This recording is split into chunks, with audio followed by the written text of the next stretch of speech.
En las arenas del tiempo, los monumentos de Egipto guardan secretos grabados en piedra, historias de dioses, de conquistas y de faraones cuyo poder parecía eterno. Pero, ¿qué sucede cuando la historia misma es profanada? Cuando un nombre, un rostro, un legado entero es sistemáticamente borrado de los templos y obeliscos. Durante milenios, un fantasma reinó en el Valle de los Reyes, un faraón sin nombre cuyo poder fue tan inmenso que su sucesor buscó aniquilarlo de la memoria. Los arqueólogos descifraban listas de reyes, pero una pieza faltaba, un eslabón perdido en la gloriosa dinastía 18. No fue hasta que unieron los fragmentos de estatuas destrozadas y cartuchos mutilados que emergió la verdad más insólita. El faraón perdido no era un hombre, era una mujer, una reina que se atrevió a ceñirse la doble corona, a llevar la barba postiza y a gobernar como un dios viviente. Esta es la historia de una conspiración milenaria, y la mujer que, para dominar el mundo, se convirtió en rey. En el corazón del Imperio Nuevo, en la opulenta ciudad de Tebas, el sol de Egipto brillaba con una fuerza sin igual. La 14ª dinastía, forjada en el fuego de la victoria contra los invasores hicsos, había consolidado un poder que se extendía desde Nubia hasta el Éufrates. En este mundo de poder absoluto y divinidad terrenal, alrededor del año 1507 antes de nuestra era, nació una niña destinada a desafiar el cosmos. Su nombre era Hatshepsut. No era una niña cualquiera. Era la hija del gran faraón Tutmosis I, un conquistador formidable, y de su gran esposa real, la reina Ahmose, portadora de la más pura sangre real. Desde su nacimiento, Hatshepsut fue envuelta en la narrativa del poder divino. Los sacerdotes la proclamaron la hija de Amón-Ra, tejiendo una leyenda de concepción divina que la vinculaba directamente con el dios más poderoso del panteón egipcio. Creció en los confines dorados del palacio real, un laberinto de patios soleados, salas hipóstilas y jardines secretos. Su educación no fue la de una simple princesa destinada a un matrimonio político. Aprendió a leer los jeroglíficos sagrados, a comprender los complejos rituales religiosos y a descifrar los informes de los escribas sobre la administración del reino. Mientras su medio hermano Tutmosis, hijo de una esposa secundaria, se entrenaba en las artes de la guerra, Hatshepsut absorbía el conocimiento del poder. Observaba a su padre presidir la corte, dictar leyes y recibir tributos de tierras lejanas. En sus ojos jóvenes ardía una inteligencia aguda y una curiosidad que trascendía los confines de los aposentos de las mujeres. Veía el poder no como un derecho masculino, sino como un instrumento que requería astucia, devoción y una voluntad inquebrantable. Era consciente de su linaje superior, de la sangre de reinas y faraones que corría por sus venas con más pureza que la de cualquier otro en la corte. Sin embargo, las leyes de los hombres y los dioses, las Ma'at, el orden cósmico, dictaban un camino claro para ella. Su destino era convertirse en la gran esposa real, la transmisora del linaje, la consorte de un faraón. Su valor residía en su capacidad para legitimar el trono de un hombre. Mientras las sombras se alargaban sobre los colosos de Karnak, la joven princesa contemplaba su reflejo en las aguas del Nilo. Veía a una hija del sol, pero en su corazón, una semilla de ambición, tan antigua como el propio río, comenzaba a germinar. Sabía que su papel estaba escrito, pero se preguntaba si el destino, como el Nilo, podría ser desviado por una voluntad lo suficientemente fuerte. El destino de una princesa de sangre pura en Egipto era tan predecible como la crecida anual del Nilo. Para Hatshepsut, el camino hacia el poder no pasaba por el trono, sino por el lecho real. Tras la muerte de su glorioso padre, Tutmosis I, la corona recayó sobre su medio hermano, un joven de salud frágil y carácter menos imponente, quien ascendió al trono como Tutmosis II. Para legitimar su gobierno y conectar su linaje menor con la línea real principal, el nuevo faraón necesitaba a Hatshepsut. El matrimonio entre medio hermanos no era un acto de amor, sino el más calculado de los movimientos políticos, una tradición ancestral diseñada para preservar la divinidad de la sangre real. Hatshepsut, ahora una joven mujer de notable belleza e intelecto, aceptó su papel. Se convirtió en la gran esposa real, el título más alto que una mujer podía ostentar. Su unión fue celebrada con festivales que duraron días, pero detrás de la pompa y el incienso se establecía una nueva dinámica de poder. Tutmosis II era el faraón, el Horus viviente, pero a menudo era su esposa quien brillaba con más intensidad. En las ceremonias religiosas, Hatshepsut desempeñaba su papel con una piedad y una autoridad que cautivaban a los sacerdotes de Amón. Como esposa del dios, participaba en los rituales más sagrados, actuando como la contraparte terrenal de las diosas. Su influencia en la corte crecía silenciosamente. Mientras su esposo se ocupaba de sofocar rebeliones menores en las fronteras, ella se sumergía en la administración interna del reino, ganándose la lealtad de consejeros y funcionarios que reconocían su aguda mente política.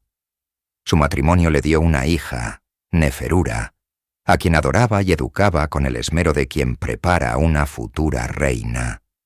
Sin embargo, el destino le negó un hijo varón, el heredero que habría consolidado su posición de forma definitiva. Esta ausencia se convirtió en una sombra persistente en su vida, un punto de vulnerabilidad en su armadura de poder. Los años pasaban, y la salud de Tutmosis II se deterioraba visiblemente. Su tos resonaba en los pasillos del palacio, un recordatorio constante de la fragilidad de su reinado y, por extensión, de la precaria posición de Hatshepsut.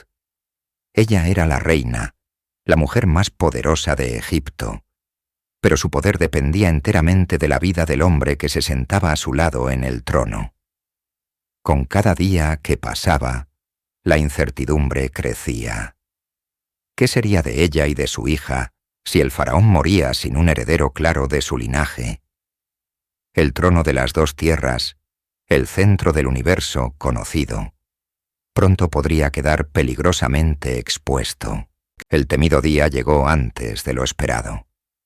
Alrededor del año 1479, antes de nuestra era, tras un breve y poco distinguido reinado, el faraón Tutmosis II exhaló su último aliento.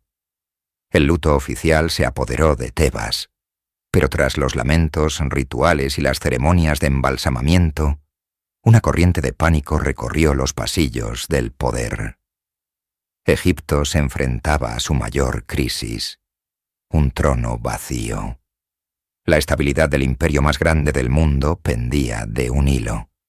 El faraón no había dejado un heredero varón con su gran esposa real, Hatshepsut. Sin embargo, existía un niño, un infante también llamado Tutmosis, hijo del difunto rey, y una esposa secundaria llamada Iset. Según la tradición, este niño, Tutmosis III, era el legítimo sucesor, pero era apenas un niño pequeño, incapaz de gobernar, de liderar ejércitos o de realizar los complejos rituales que garantizaban el favor de los dioses y el orden cósmico. La corte se convirtió en un nido de intrigas. Facciones rivales comenzaron a moverse en las sombras, cada una viendo en el niño rey una oportunidad para hacerse con el verdadero poder. Los generales ambiciosos, los sacerdotes influyentes y los nobles de antiguas familias competían por controlar al futuro soberano. En medio de este torbellino de ambición, emergió una figura de calma y autoridad inquebrantable. La reina viuda, Hatshepsut. Como tía y madrastra del niño, y como la mujer con la sangre real más pura de todo Egipto, su posición era única. Nadie podía cuestionar su linaje divino ni su profundo conocimiento de los asuntos de Estado. Con una astucia política forjada durante años a la sombra del trono, Hatshepsut actuó con rapidez y decisión. Se presentó no como una usurpadora, sino como la protectora del legado de su marido y la guardiana del joven faraón. Argumentó que solo ella, la hija de Amón, podía guiar a Egipto durante la minoría de edad del rey, protegiéndolo de aquellos que buscarían manipularlo para sus propios fines. Reunió a sus aliados, especialmente al poderoso clero de Amón-Ra en Karnak, prometiéndoles estabilidad y favor a cambio de su apoyo. En una ceremonia solemne, ante los ojos de la corte, fue proclamada regente de Egipto. El pequeño Tutmosis III fue coronado faraón, pero fue la mano de Hatshepsut la que se posó sobre la corona. Oficialmente, gobernaría en su nombre, administrando el reino hasta que él alcanzara la madurez. El poder de las dos tierras estaba ahora, por primera vez, en manos de una mujer. Mientras sostenía el cetro en nombre de su hijastro, una pregunta resonaba en el silencio del gran salón del trono. ¿Se contentaría con ser la sombra detrás del rey? ¿O estaba destinada a proyectar su propia luz?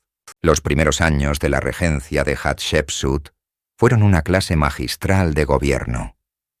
Lejos de ser una simple cuidadora del trono, demostró ser una administradora tan capaz y enérgica como cualquiera de sus predecesores masculinos. Egipto, bajo su firme dirección, floreció. La paz reinaba en las fronteras, la burocracia funcionaba con una eficiencia impecable y las arcas del Estado se llenaban gracias a una gestión económica prudente. Hatshepsut no se limitó a mantener el statu quo. Inició una era de prosperidad. En lugar de centrarse en la conquista militar, su visión se orientó hacia la construcción, la diplomacia y el comercio. Revitalizó las rutas comerciales que habían caído en desuso, y la más audaz de sus iniciativas fue la legendaria expedición a la lejana tierra de Punt, un lugar exótico y semimítico en la costa de África. Sus barcos regresaron cargados de tesoros nunca antes vistos en abundancia: incienso, mirra, ébano, marfil y animales exóticos que asombraron a la corte tebana. Este éxito no fue solo económico, fue una formidable pieza de propaganda que demostraba que, bajo su guía, Egipto gozaba del favor divino. Para asegurar su posición, tejió una red de alianzas inexpugnable. Se rodeó de hombres leales y competentes, elevándolos a las más altas posiciones. Figuras como Hapu-Senef, a quien nombró sumo sacerdote de Amón y visir, le garantizaron el control del poderoso clero y de la administración civil. Y luego estaba Senenmut, un hombre de origen modesto cuya brillantez arquitectónica y devoción personal a Hatshepsut lo convirtieron en su consejero más cercano y en el tutor de su hija, Neferura. Juntos, comenzaron a transformar el paisaje de Tebas con proyectos de construcción que rivalizaban con los de los grandes faraones. Sin embargo, a medida que su poder se consolidaba, también lo hacía una sutil pero innegable transformación en su representación pública. En los relieves y las inscripciones de los primeros años de su regencia, aparecía detrás del joven Tutmosis III, en el papel tradicional de reina regente. Pero poco a poco, su figura comenzó a crecer en tamaño e importancia. Empezó a ser representada con los mismos atributos que el joven rey, y en algunas escenas incluso se la mostraba ocupando el lugar principal. Estaba gobernando con la autoridad de un rey, actuando como un rey y logrando los éxitos de un rey. La pregunta se hizo inevitable en su mente y en la de sus consejeros más cercanos. Si gobernaba como un faraón en todo menos en el nombre, ¿por qué no reclamar el título que de facto ya ejercía?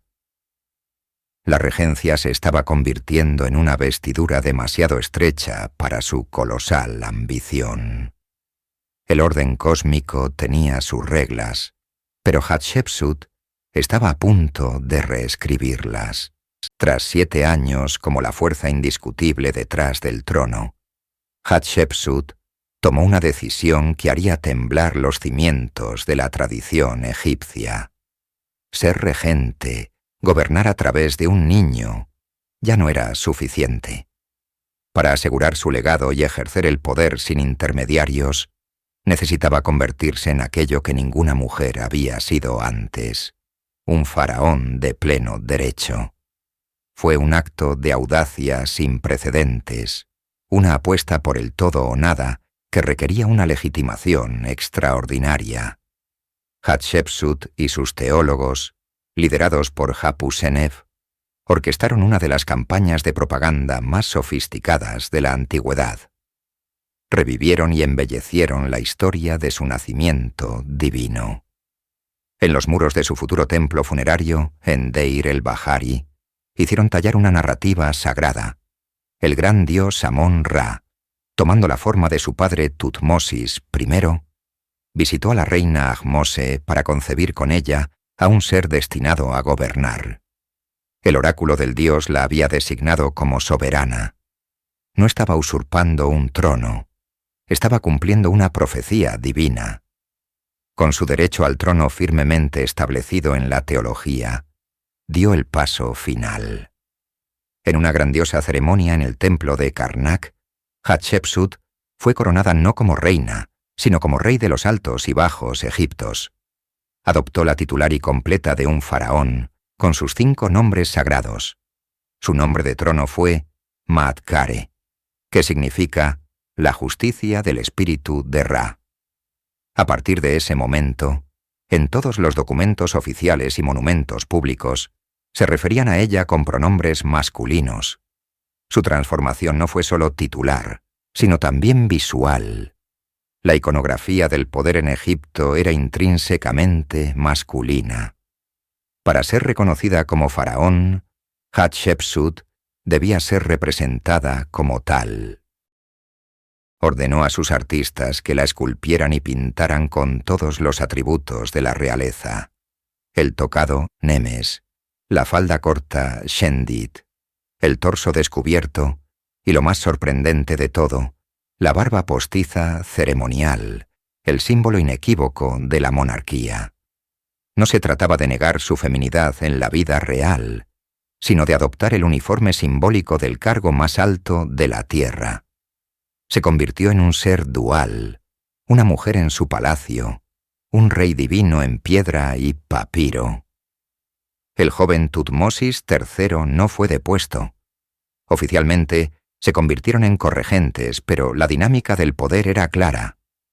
Hatshepsut, el faraón principal, tomaba todas las decisiones importantes, mientras que su hijastro, el futuro gran conquistador, quedaba relegado a un segundo plano, continuando su formación militar y religiosa. Hatshepsut había logrado lo impensable.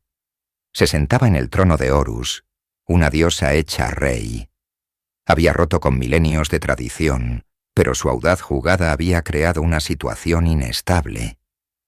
¿Cuánto tiempo aceptaría el joven león, Tutmosis III, permanecer en la sombra de la mujer que había reclamado su corona? El aire en el gran templo de Karnak era denso, cargado con el aroma del incienso y el peso de la tradición milenaria. Hatshepsut, la gran esposa real y regente de un niño faraón, sabía que su posición era precaria. La regencia era un puente temporal, no un destino. Para los sacerdotes y la corte, ella era simplemente una guardiana del trono, una figura destinada a desvanecerse cuando Tutmosis III alcanzara la mayoría de edad. Pero en el corazón de Hatshepsut Ardía una ambición que desafiaba las leyes de los hombres y los dioses. Ella no se contentaría con ser una nota a pie de página en la historia de otro. Estaba decidida a ser la historia misma. La transformación tenía que ser absoluta, no solo política, sino divina. Con una audacia sin precedentes, comenzó a tejer una nueva narrativa para su vida, una leyenda que la elevaría por encima de cualquier reina. Los muros de los templos se convirtieron en su papiro, y los mejores artesanos de Egipto en sus escribas. La historia que contaron era blasfema para algunos, milagrosa para otros. Relataba cómo el propio dios Amón-Ra, deslumbrado por la belleza de su madre, la reina Mose, había tomado la forma de su esposo, el faraón Tutmosis I, para yacer con ella. De esta unión divina, proclamaba la historia, nació Hatshepsut, no como una simple mortal, sino como la hija predestinada de un dios, concebida para gobernar. Este relato, grabado en piedra para la eternidad, era su justificación y su arma. En el 7º año de su regencia, el momento llegó. En una ceremonia que sacudió los cimientos del poder egipcio, Hatshepsut dejó de ser reina regente. Se presentó ante los dioses y el pueblo no como la esposa o la madre de un rey, sino como el rey mismo. Adoptó un nuevo nombre, uno que resonaría con poder y legitimidad, Ma'at-Ka-Ra, que significa «La justicia es el alma de Ra». Este nombre la vinculaba directamente con el orden cósmico y el dios Sol. La coronación fue un acto de desafío magistral. Se ciñó el kat, el tocado real, y empuñó los cetros del Alto y Bajo Egipto. Cada gesto, cada palabra, estaba calculado para borrar la distinción de su género y afirmar su derecho divino. Ya no era Hatshepsut, la mujer. Era Ma'at-Ka-Ra, el faraón. Mientras el joven Tutmosis III observaba desde las sombras, relegado a un segundo plano, una pregunta flotaba en el aire tenso de Tebas. ¿Aceptaría Egipto a un faraón que era mujer? Para asegurar su poder, Hatshepsut sabía que la teología no era suficiente. Necesitaba transformar también su imagen, adoptando símbolos que durante siglos habían pertenecido exclusivamente a los hombres. Una vez declarada faraón, Hatshepsut enfrentó un desafío monumental: ¿cómo visualizar su poder? La iconografía del rey de Egipto estaba intrínsecamente ligada a la masculinidad. El faraón era la encarnación de Horus, el hijo de Osiris. Era el toro poderoso, el guerrero que aplastaba a los enemigos de Egipto. ¿Cómo podía una mujer encarnar estos arquetipos sin destruir el orden cósmico, la Ma'at, que juraba proteger? La solución de Hatshepsut fue una de las campañas de propaganda más brillantes de la antigüedad. No intentó crear una nueva imagen para una reina gobernante. En su lugar, se insertó audazmente en la imagen existente del rey masculino. Su cuerpo se convirtió en un lienzo político. En las estatuas y relieves que comenzaron a surgir por todo Egipto, su figura femenina se fue transformando gradualmente. Sus suaves curvas dieron paso a hombros anchos y un torso musculoso. Vestía el shendit, la falda corta tradicional de los reyes, dejando al descubierto unas piernas fuertes y atléticas. Su rostro, aunque a menudo conservaba una delicadeza que delataba su identidad, estaba enmarcado por los símbolos inconfundibles del poder faraónico. El más impactante de todos fue la adopción de la barba postiza, un emblema divino y real que los faraones llevaban sujeto al mentón con correas. No era un simple vello facial, sino un símbolo de su conexión con Osiris, el gobernante del más allá.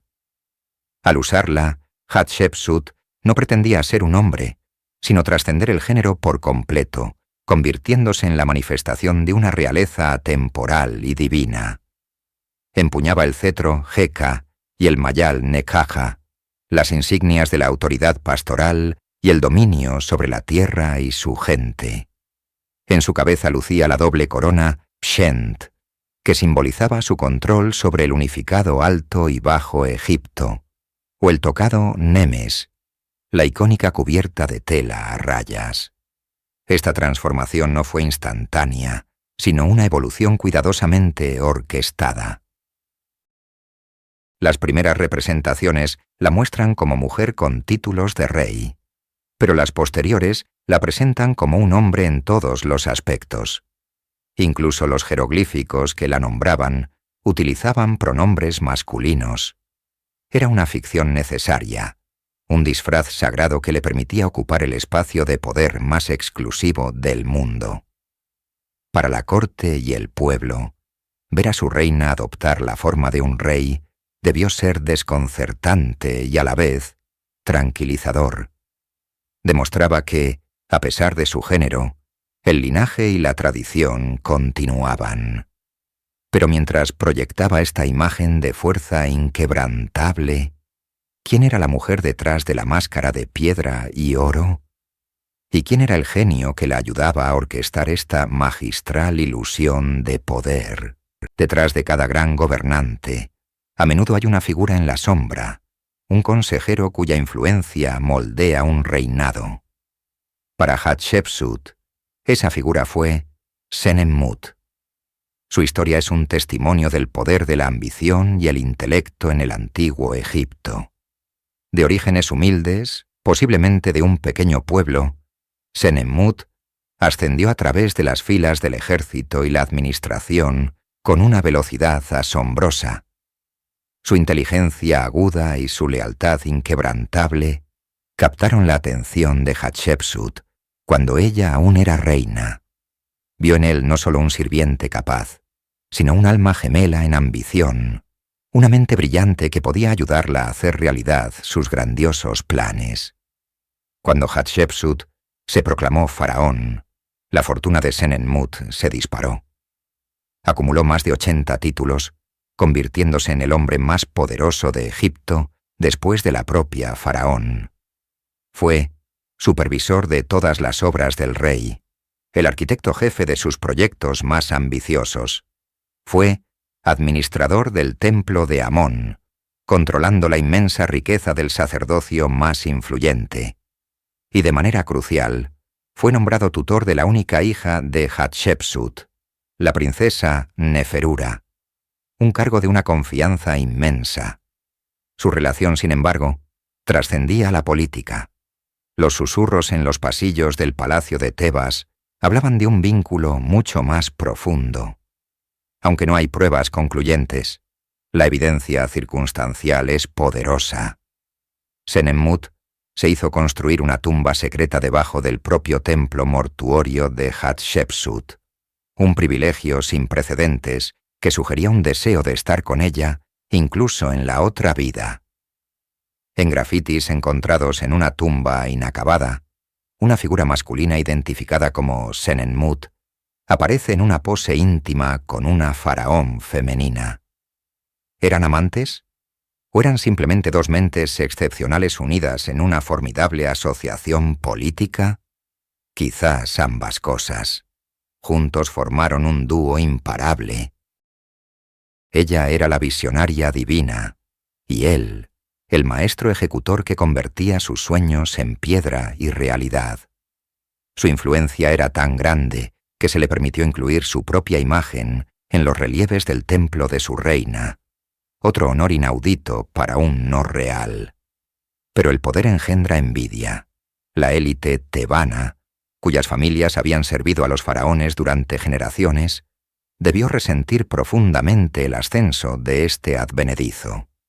Su cercanía a la faraón era una fuente constante de tensión y conspiración.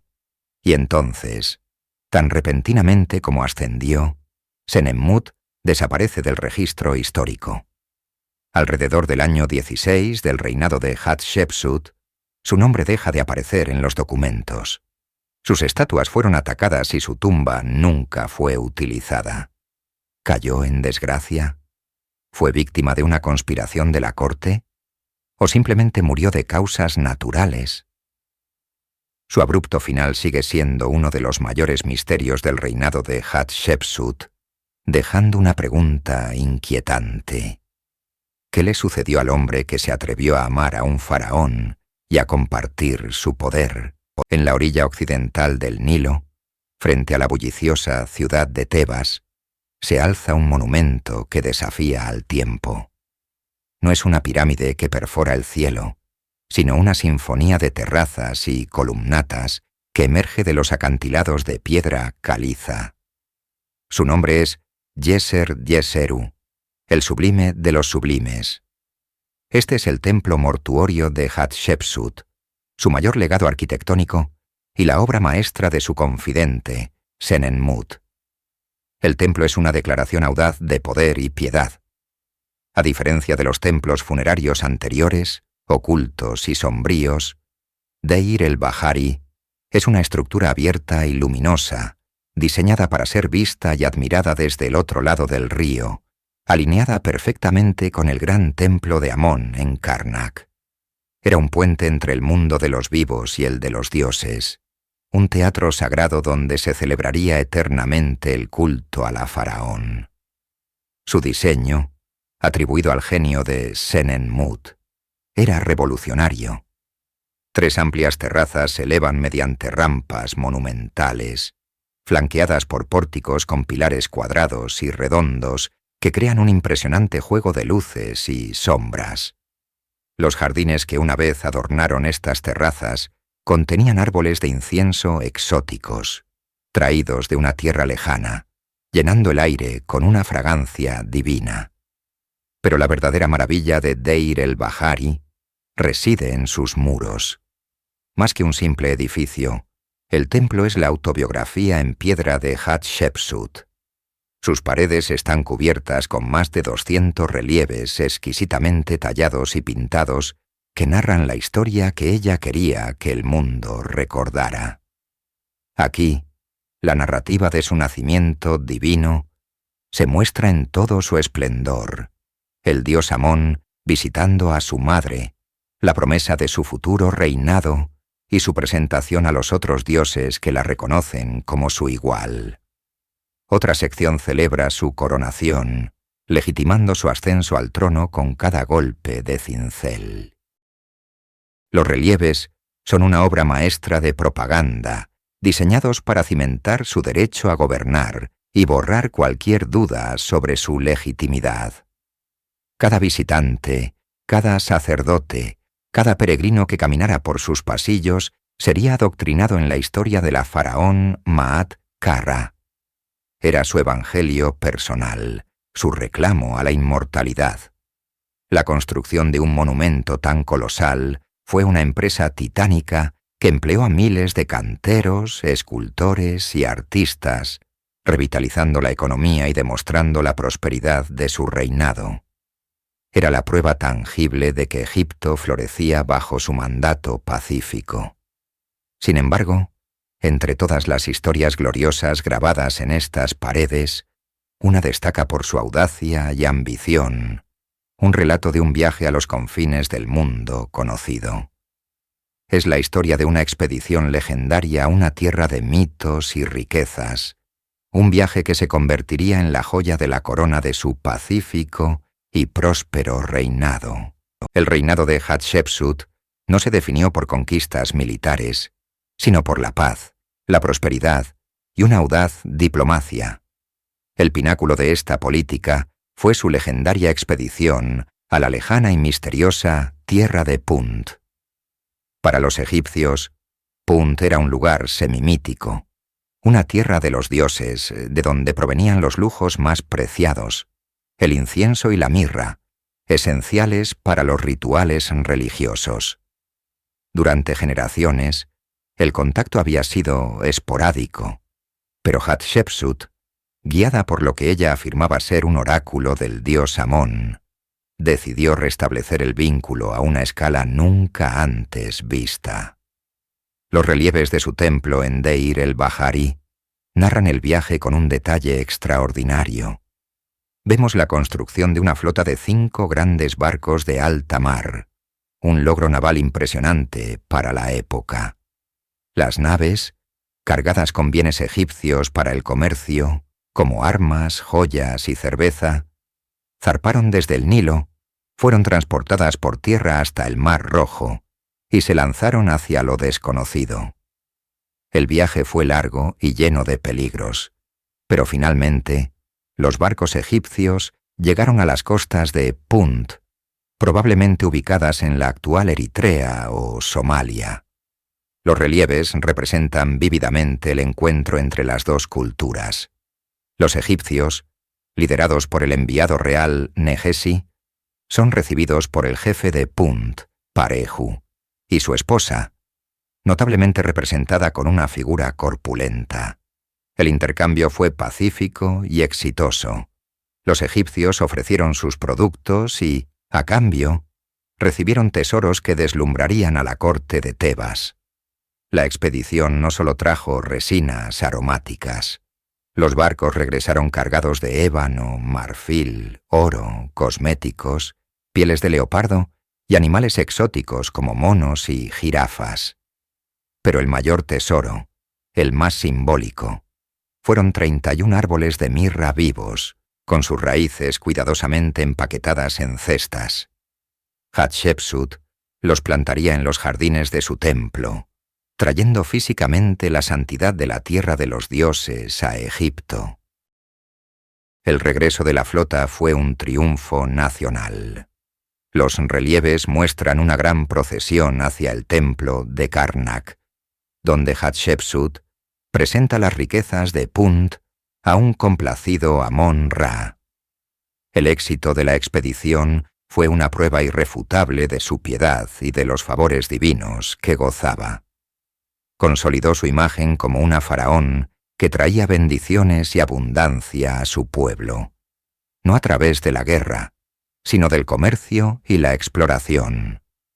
Fue la cúspide de su poder, un momento de celebración y gloria que resonaría por toda la eternidad en las paredes de su templo. Pero mientras Hatshepsut se deleitaba con los aromas de Punt y consolidaba su legado, una figura crecía en las sombras del palacio.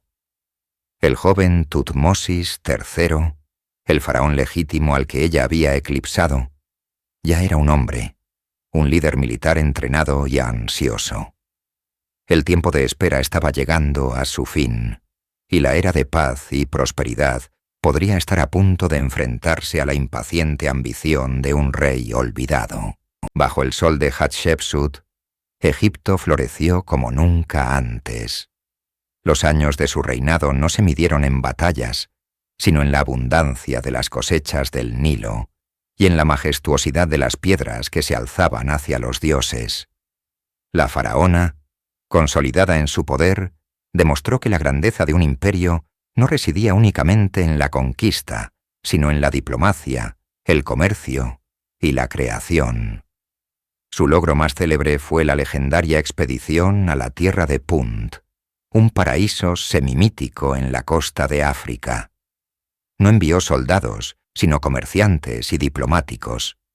5 grandes barcos navegaron por el Mar Rojo, regresando cargados no con el botín de la guerra, sino con tesoros de paz, árboles de incienso y mirra que serían plantados en los jardines de los templos, ébano, marfil, oro y animales exóticos que maravillaron a la corte de Tebas.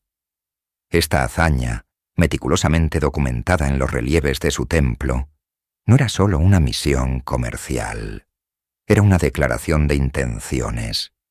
Hatshepsut proyectaba el poder de Egipto a través de la prosperidad, no del miedo. Su ambición constructora rivalizaba con la de los más grandes faraones.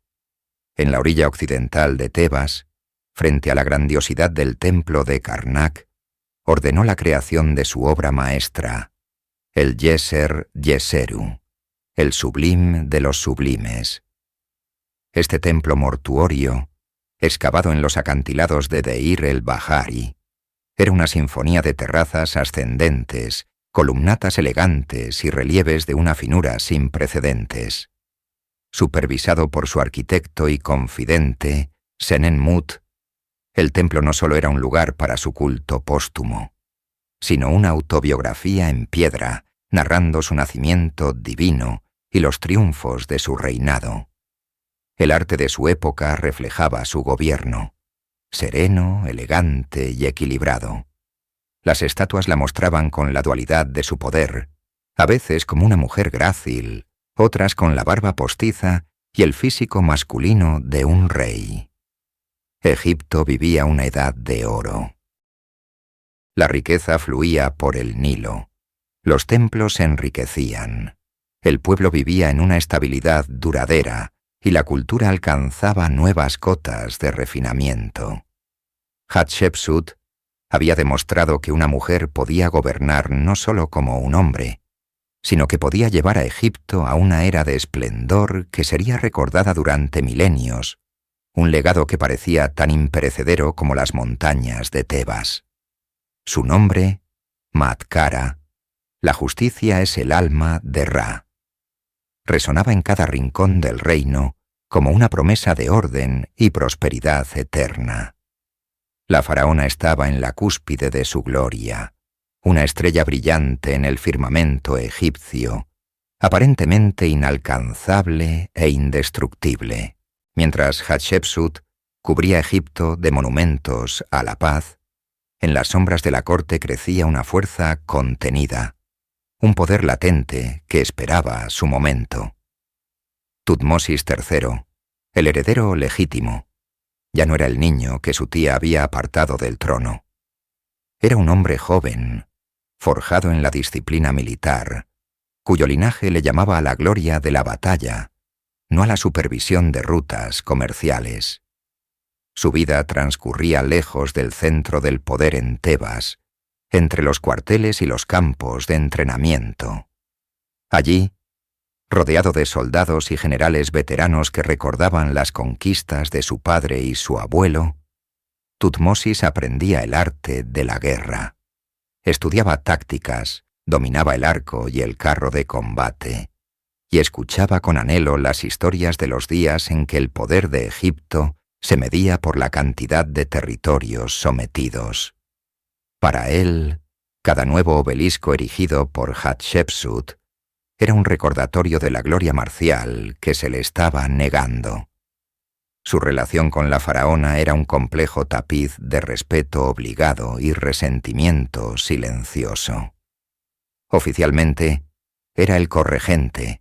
Su imagen aparecía a veces detrás de la de ella en los relieves, siempre en un segundo plano, más pequeño, subordinado.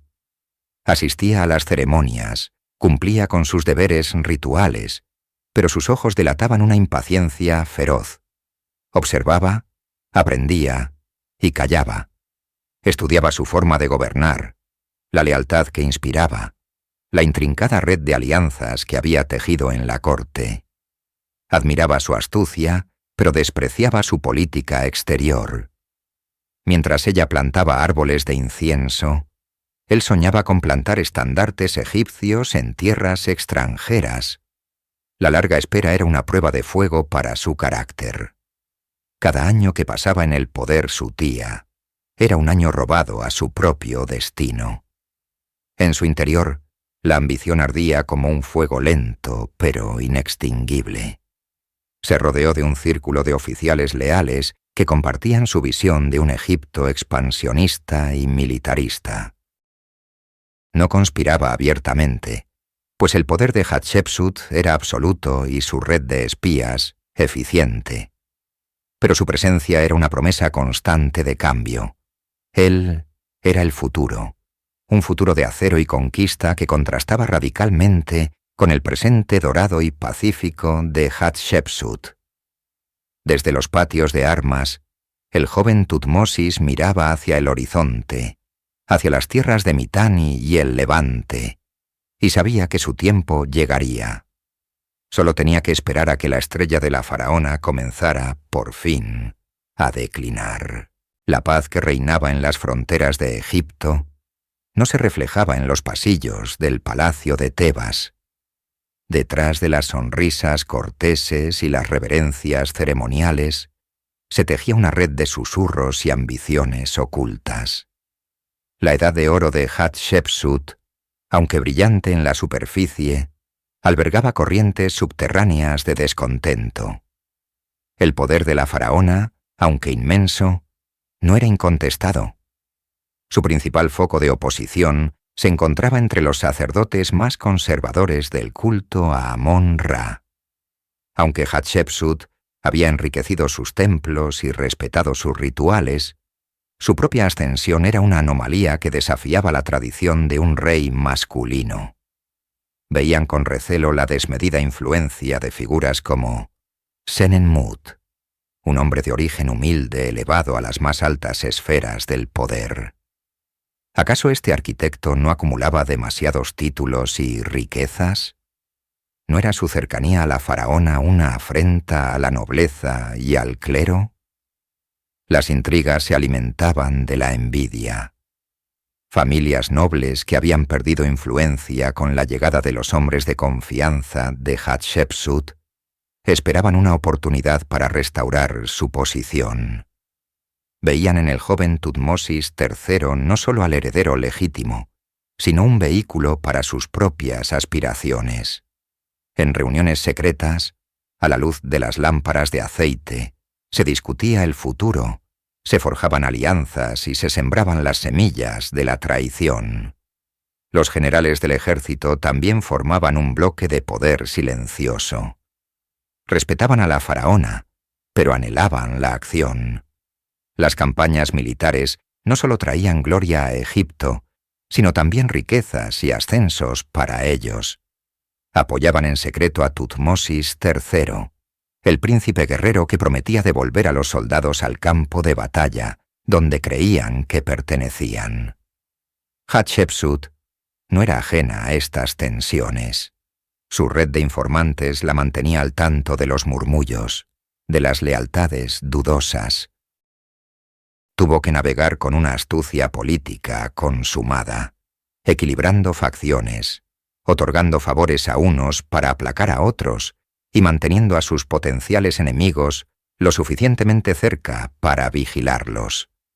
El caso de Senenmut es el más elocuente. A pesar de su lealtad y sus innegables talentos, su prominencia lo convirtió en un pararrayos para el descontento. Sus enemigos en la corte seguramente trabajaron sin descanso para minar su posición, acusándolo de arrogancia y de sobrepasar su autoridad. La estabilidad del reino era una fachada cuidadosamente mantenida. Bajo la apariencia de orden divino y prosperidad, la corte era un campo de batalla invisible donde las armas eran el rumor, la calumnia y la conspiración. Hatshepsut, sentada en su trono de oro, era la jugadora más hábil, pero sabía que un solo movimiento en falso podría hacer que todo su mundo, construido con tanto esmero, se derrumbara. Incluso las estrellas más brillantes del firmamento deben finalmente apagarse. Tras más de 2 décadas de un gobierno sin precedentes, el sol de Hatshepsut comenzó a descender hacia el horizonte. El final de su reinado no llegó con el estruendo de una rebelión o una guerra perdida, sino con un silencio desconcertante que ha dado lugar a siglos de especulación. Los últimos años de su gobierno estuvieron marcados por la desaparición de las figuras clave que habían cimentado su poder. El más importante fue Senenmut, su arquitecto, su consejero, su sombra. Hacia el año 16 de su reinado, su nombre simplemente se desvanece de los registros. Su tumba, preparada con esmero, fue encontrada inacabada y nunca utilizada. ¿Cayó en desgracia? ¿Fue víctima de las intrigas de la corte que tanto lo odiaban? ¿O simplemente falleció por causas naturales? Su ausencia dejó un vacío inmenso al lado de la faraona, privándola de su aliado más leal y eficaz. Sin él, Hatshepsut quedó políticamente más aislada. Al mismo tiempo, el cuerpo de la faraona, que había gobernado con la vitalidad de un hombre, comenzó a mostrar signos de fragilidad. El análisis de su momia, identificada en el siglo XXI, reveló que era una mujer de mediana edad, obesa, que probablemente padecía de diabetes y una enfermedad ósea metastásica. Es posible que en sus últimos años el dolor y la enfermedad mermaran su capacidad para gobernar con la misma energía de antes. Sus apariciones públicas pudieron volverse menos frecuentes, alimentando la incertidumbre en la corte. Mientras la salud de Hatshepsut declinaba, la de Tutmosis III estaba en su apogeo. Ya no era un joven impaciente, sino un hombre maduro en sus 30s, un comandante respetado con el control absoluto del ejército. El equilibrio de poder mantenido durante tanto tiempo por la astucia de Hatshepsut se había inclinado definitivamente a su favor. La espera había terminado. En el año 22 de su reinado, alrededor de 1458 antes de nuestra era, el nombre de Hatshepsut desaparece por completo de los anales. No hay registros de su funeral. No hay inscripciones que lamenten su paso al más allá. Simplemente se desvaneció. La transición de poder a Tutmosis III como único faraón fue fluida, casi instantánea, lo que sugiere que todo estaba preparado. ¿Murió de su enfermedad? ¿Fue su final acelerado por aquellos que ansiaban el poder? La historia no ofrece una respuesta clara. La gran faraona que se hizo hombre, que gobernó en una era de paz y esplendor, se fue del escenario del mundo, no con un trueno, sino con un susurro, dejando tras de sí un misterio tan profundo como las tumbas del Valle de los Reyes. Con la desaparición de Hatshepsut, un nuevo tipo de poder, más implacable y expansivo, se apoderó de Egipto. Tutmosis III, libre por fin de las ataduras de la corregencia, ascendió al trono como único soberano. No perdió un instante. Su energía, reprimida durante 2 décadas, se desató en una serie de campañas militares que transformarían a Egipto en un verdadero imperio. Se convirtió en el faraón guerrero por excelencia, el llamado Napoleón de Egipto. En los primeros años de su reinado, lideró personalmente a sus ejércitos hacia el Levante, aplastando una coalición de príncipes cananeos en la legendaria batalla de Megido. Su genio estratégico y su valentía personal se convirtieron en leyenda. Año tras año, campaña tras campaña, empujó las fronteras de Egipto más lejos que nunca, desde Nubia en el sur hasta el río Éufrates en el norte. El oro y los tributos de las naciones conquistadas inundaron las arcas de Tebas, financiando una nueva era de construcciones monumentales. Pero mientras su fama como conquistador crecía, una sombra se extendía sobre el legado de su predecesora. Unos años después de consolidar su poder, Tutmosis III emitió un decreto sin precedentes. A lo largo y ancho de todo Egipto, desde los templos de Karnak hasta los santuarios más remotos, los artesanos recibieron una orden escalofriante: borrar todo rastro de la reina que se había atrevido a ser rey. Comenzó así una de las persecuciones póstumas más sistemáticas de la historia. El nombre de Hatshepsut fue meticulosamente cincelado de los cartuchos en los muros de los templos. Sus estatuas fueron derribadas, destrozadas y arrojadas a fosas. Sus obeliscos fueron tapiados.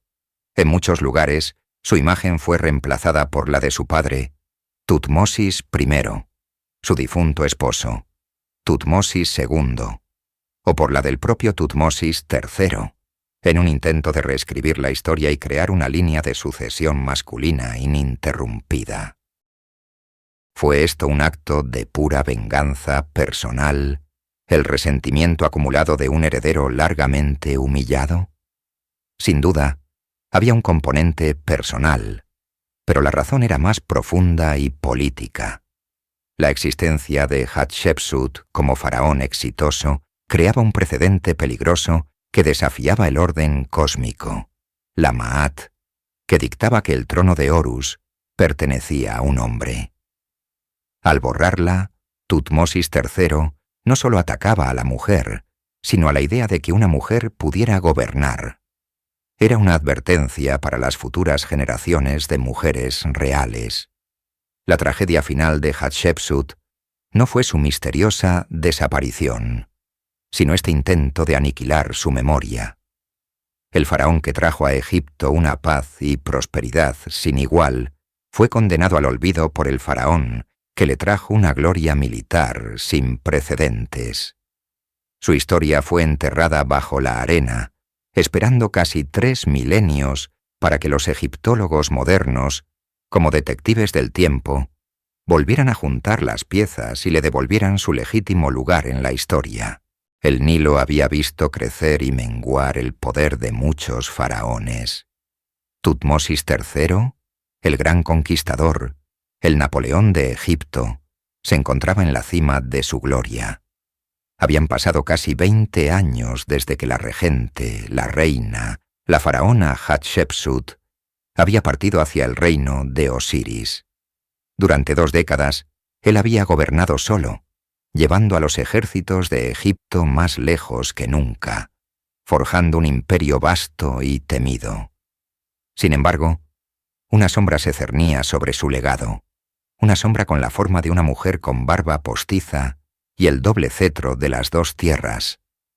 La existencia de Hatshepsut como rey era una anomalía, una grieta en el orden cósmico de Maat que él, como faraón, estaba obligado a mantener. Su reinado pacífico y próspero contrastaba con las glorias marciales de Tutmosis, pero más importante aún, establecía un precedente peligroso. Una mujer podía gobernar con la misma autoridad que un hombre. En los pasillos del palacio de Tebas, entre susurros de sacerdotes y consejeros, la idea comenzó a tomar forma. No fue un arrebato de ira vengativa, sino un cálculo político frío y metódico. Para asegurar la línea de sucesión patrilineal, para reafirmar que sólo los hombres descendientes de los dioses podían portar la corona, el reinado de Hatshepsut debía ser negado. No bastaba con olvidarla, había que borrarla. La conspiración no fue de dagas en la oscuridad, sino de decretos a la luz del sol. Tutmosis III, en la plenitud de su poder, convocó a su visir y a los sumos sacerdotes de Amón. La orden era absoluta y terrible en su simplicidad. El nombre de Hatshepsut debía ser arrancado de cada monumento, su imagen desfigurada en cada relieve, su memoria convertida en polvo. Se decretó una damnatio memoriae, una condena de la memoria, a una escala nunca antes vista. El objetivo era reescribir la historia, tejer una nueva narrativa donde el reinado de Tutmosis II era sucedido directamente por el de Tutmosis III, como si las 2 décadas de paz y construcción de la faraona nunca hubieran existido. Fue la máxima traición, no contra una persona, sino contra la propia historia. La orden se selló. Por todo Egipto, desde las canteras de Asuán hasta los templos del delta, los mensajeros partieron. Llevaban consigo no ejércitos, sino una sentencia mucho más profunda. La guerra no sería contra un enemigo extranjero, sino contra la piedra y el papiro, contra el recuerdo de la reina que se atrevió a ser rey. El silencio que siguió a la orden fue pesado, cargado con el sonido inminente de miles de cinceles a punto de despertar. El eco del primer golpe de martillo contra el cincel resonó en el sagrado recinto de Karnak como un trueno sacrílego. Pronto se unió otro y otro más, hasta que un coro de percusión metálica llenó los patios y las salas hipóstilas. Equipos de obreros, los mismos cuyas manos habían levantado obeliscos y tallado relieves para honrar a Hatshepsut, fueron enviados ahora con la misión de deshacer su propia obra. La campaña de erradicación fue sistemática, implacable y de una escala monumental. En Deir el-Bahari, su magnífico templo funerario, la joya de su reinado, Los hombres de Tutmosis III trabajaron con una eficiencia brutal. Se concentraron en los símbolos de su realeza. Los cartuchos que contenían su nombre de trono, Matkara, fueron meticulosamente cincelados, dejando huecos fantasmales en las inscripciones. Sus retratos como faraón, con el nemes y la barba postiza, fueron desfigurados, las caras martilladas hasta convertirse en superficies irreconocibles.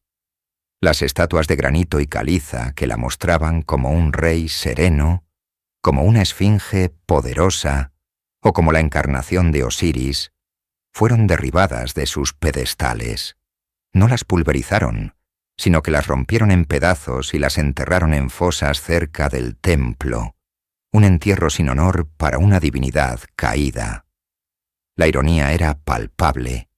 Para borrarla, a menudo la reemplazaban.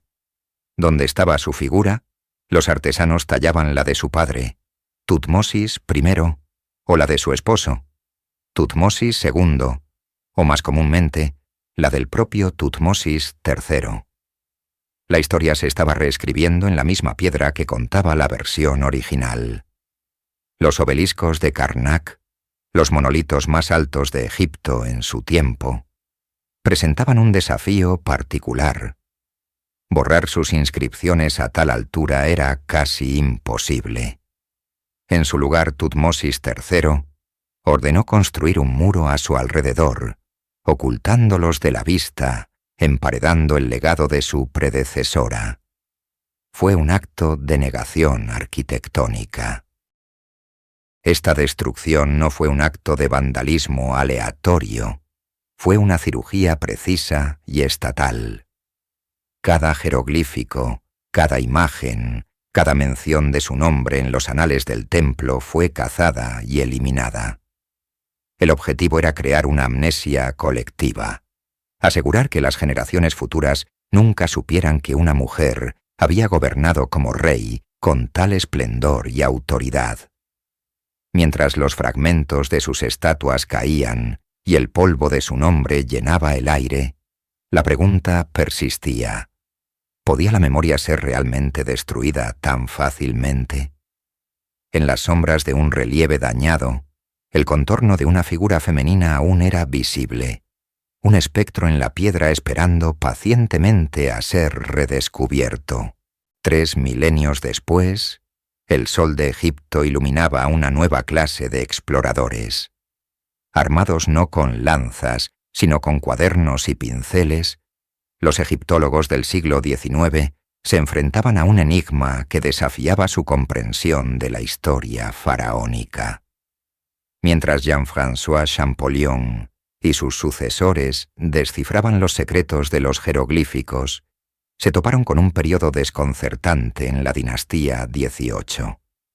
Las listas de reyes mostraban un vacío, una interrupción anómala entre Tutmosis II y el gran Tutmosis III.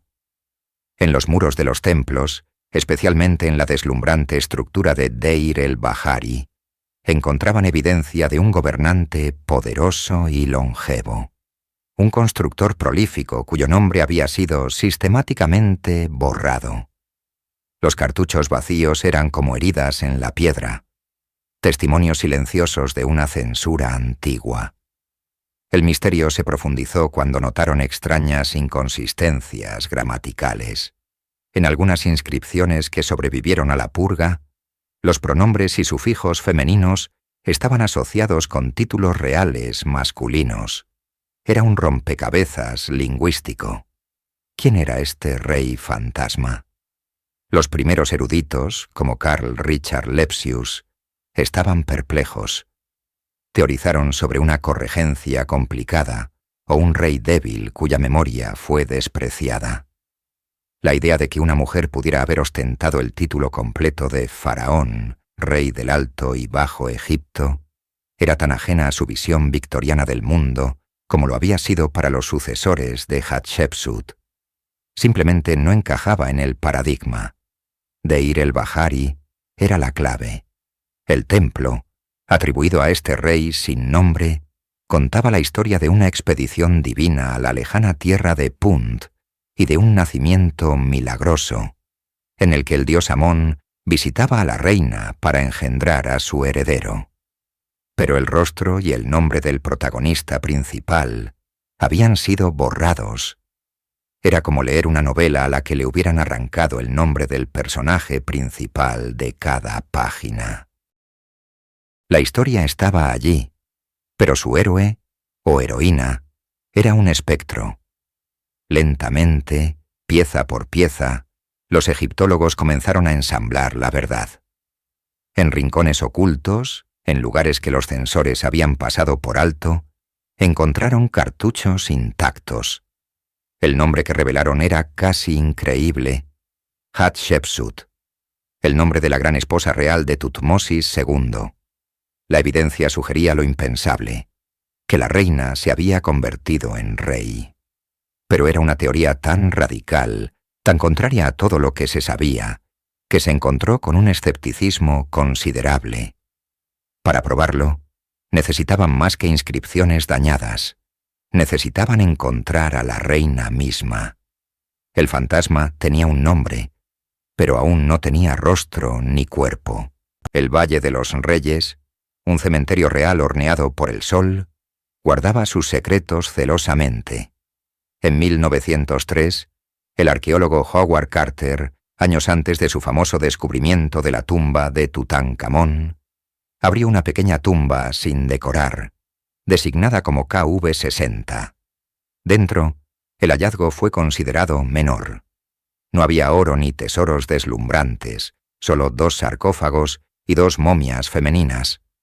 Una pertenecía a Sitre-In, la nodriza real de Hatshepsut, claramente identificada por una inscripción. La otra momia, una mujer robusta de edad avanzada con el brazo izquierdo cruzado sobre el pecho en una pose real, yacía desnuda en el suelo.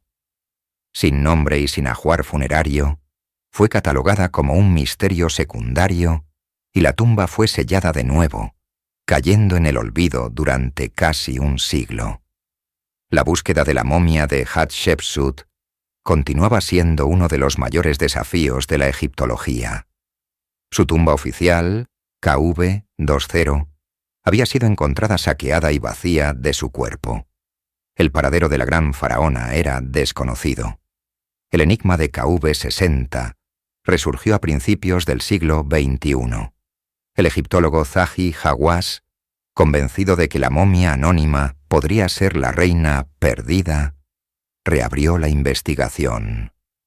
La momia fue trasladada al Museo de El Cairo para ser sometida a las más modernas técnicas de análisis forense. La clave para resolver el misterio no estaba en la tumba, sino en otro lugar. Décadas antes, se había encontrado una caja de madera con el cartucho de Hatshepsut en el escondite de momias reales de Deir el-Bahari. La caja contenía vísceras momificadas y, curiosamente, un solo diente molar con una raíz intacta. ¿Podría este diente ser la pieza que faltaba en el rompecabezas? Los científicos realizaron una tomografía computarizada a la momia anónima de KV60. La tensión en el laboratorio era palpable mientras las imágenes tridimensionales de su cráneo aparecían en la pantalla. El escáner reveló con una claridad asombrosa un hueco en la mandíbula superior derecha. El siguiente paso fue escanear el diente de la caja. Los ordenadores compararon las 2 imágenes, la del alvéolo vacío en la mandíbula de la momia y la de la raíz del diente suelto. La correspondencia fue instantánea y perfecta. El diente encajaba en el hueco con la precisión de una llave en su cerradura. No había lugar a dudas. La mujer anónima, abandonada en el suelo de una tumba humilde, era la faraona Hatshepsut. Después de más de 3000 años de exilio en la oscuridad, la reina que se convirtió en rey había sido finalmente encontrada, identificada no por el oro o las inscripciones, sino por la ciencia moderna y un fragmento perdido de sí misma. Hoy, Los visitantes caminan por las terrazas del templo de Deir el-Bahari y por primera vez en milenios pueden comprender la verdadera historia de su creadora. Los huecos en la piedra ya no son un signo de ausencia, sino la cicatriz de una batalla por la memoria, una batalla que, finalmente, Hatshepsut ha ganado. El intento de Tutmosis III de borrarla de la historia fue, en última instancia, un fracaso monumental.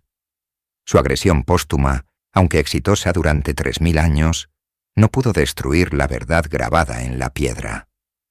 Paradójicamente, al enterrar sus estatuas en lugar de pulverizarlas, las preservó de la erosión del tiempo, permitiendo que los arqueólogos modernos las recuperaran casi intactas. Con su identidad restaurada, el legado de Hatshepsut puede ser evaluado en su totalidad. Ya no es una nota a pie de página confusa, sino una de las figuras más formidables de la historia egipcia. Su reinado de 22 años no se caracterizó por la conquista militar, sino por la paz, la estabilidad económica y una explosión de creatividad artística y arquitectónica sin precedentes. Organizó la legendaria expedición a Punt, que trajo a Egipto riquezas exóticas y fortaleció las rutas comerciales. Construyó monumentos que aún hoy asombran al mundo por su elegancia y escala. Gobernó un imperio en su apogeo con una habilidad política consumada, manteniendo a raya a sus rivales y asegurando la prosperidad para su pueblo. Su historia resuena poderosamente en el mundo moderno. Es un relato de ambición, inteligencia y una audacia increíble. Se atrevió a desafiar las convenciones más arraigadas de su sociedad, no para usurpar el poder, sino para ocuparlo legítimamente cuando el trono estaba en riesgo. Utilizó la propaganda y la iconografía con una maestría sin igual, creando una nueva imagen de la realeza que fusionaba lo masculino y lo femenino. Tutmosis III usó la fuerza bruta de los martillos para imponer el silencio. Pero la historia tiene sus propias herramientas: la paciencia de la arqueología, la precisión de la ciencia y la incansable búsqueda de la verdad. Estas herramientas, más sutiles pero más duraderas, le han devuelto a Hatshepsut su nombre, su rostro y su voz. Su legado ya no es un fantasma, es una afirmación rotunda de que ni siquiera el poder de un faraón puede borrar para siempre a una mujer que se atrevió a ser rey.